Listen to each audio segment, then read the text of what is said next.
Hello guys, nagpalit ko sigarilyas sa kugon kay naibog ko sa iyang pagka-green kaayo bas. Bisan di ko kabalon saon pagluto. So akong gibuhat na lang sa iya ha.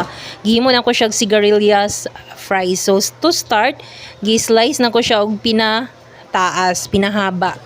So karon bisa ko kabalon nga sigarilyas giday ni siya, mauday ni siya no.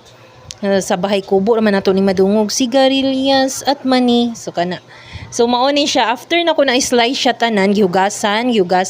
Nagprepare din ko og butter mix niya like cornstarch, flour. So same ra na sila og mixture dayon gibutangan og kanang egg, seasoning, garlic powder, pepper, and kanang pangpalasa gid no nga imong hilig. So ako lang po din siyang gituyok-tuyok sa flour o gibutang din siya sa butter mix kay para ready na din siya nga maprito. So sa dili pa manglimpyo sa atong cooking area o sa kalha nga init ato dayong ibutang ang oil. Ito nga oil mga kuan na to 15 pesos. So giluno dayon nato ang tinagsa ang mga sigarilyas at mani.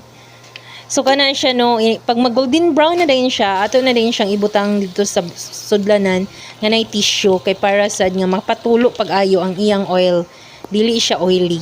Same procedure nga buhaton para mahurhurot og luto tanan.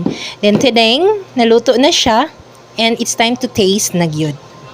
It's time to taste na. Oh, so lami siya.